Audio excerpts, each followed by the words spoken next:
I want to develop to a greater extent something I only touched on yesterday afternoon when we were discussing anxiety and laughter and the relationship between the two. I suggested that anxiety and laughter are really the same phenomenon, but seen from different points of view. As we all know, we can have shudders of horror and shudders of delight, tears of grief and tears of joy. And it's the same shudders and the same tears in either case, but they have a completely different meaning. Now, life is a matter of oscillation. Life is vibration. It's the whole time and all the way through. The question is, how are you going to interpret that? Is it tremble, tremble, tremble, or is it laugh, laugh, laugh? That's the great thing. And sometimes it's one, and sometimes it's the other. So that the whole thing of the Joker is he comes into being, as it were, at the point when the anxiety interpretation of the trembling becomes the laughing interpretation. We were talking about monks who had skulls in their cells to remind them of mortality. And we think a grim thing. The skull is a grim thing. But Chesterton had the poem about the skull. Chattering finch and waterfly are not merrier than I. Here among the flowers I lie, laughing everlastingly. No, I may not tell the best. Surely, friends, I might have guessed death was but the good king's jest. It was hid so carefully. So you can see the skull not as a grim thing, but as a laughing thing. It's all that's left of a human being. And all the surface is peeled off, and nothing but this beautiful bone remains. It laughs. Now why? What is it about death being a jest?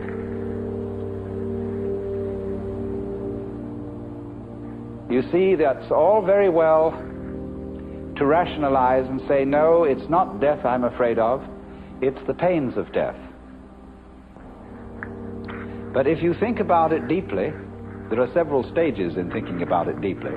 The first stage is the real horrors of endless night, of the futility, of the whole conception that one's own life, or indeed the whole life of the cosmos, might be nothing but a flash, and beyond that, nothing. Nothing, nothing, in all directions. When, for example, we think of the physicist's idea that the universe is running down, that all energy is seeking a stable state. Supposing, for example, to give an illustration of what they mean, I have a jar of black pepper and a jar of salt. And I pour them together into another jar, and I can see the white salt and the black pepper fairly well delineated. Then I start shaking the jar, and slowly, slowly, slowly the black and the white disappear into a gray.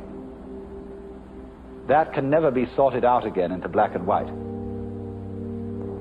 In this sort of way, as things go on, the universe, they say, it tends to attain a stable state, to run down, run down, run down, until that's the end.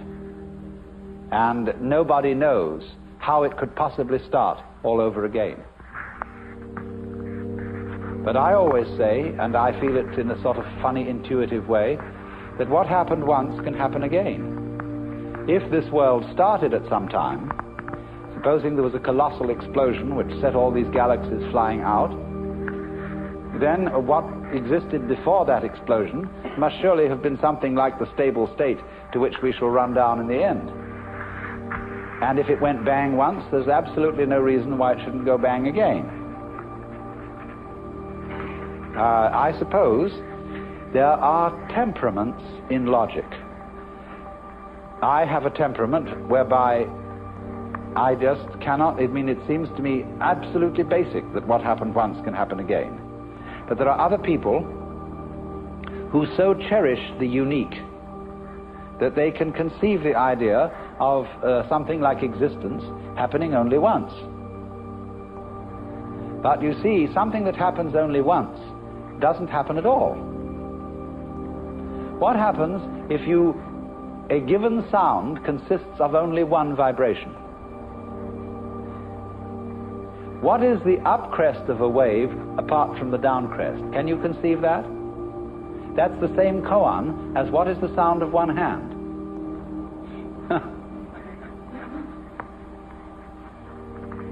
You see, it always takes two. You can't have a purely left-sided person. Imagine. So, in this way, just as you can't have just one vibration, I mean, it's like the saying, the greatest strength of mind is to eat one peanut. and so it can hardly be done. So there isn't just one vibration. And a dit but no da sort of thing. You have to have it do more.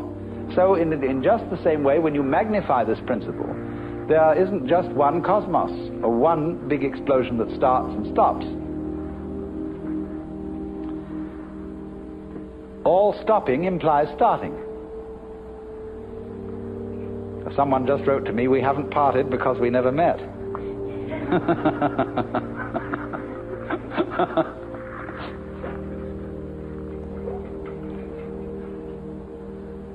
So, the whole point of saying this is the realization that existence is eternal.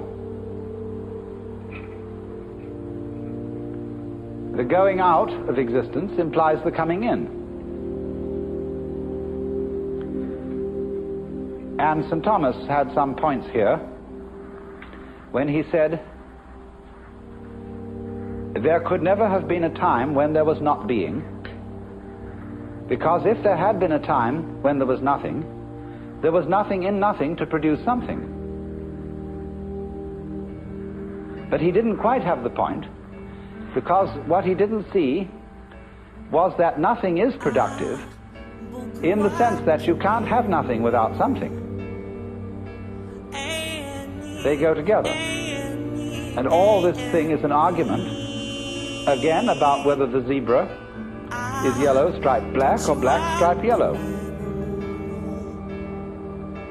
And what we see is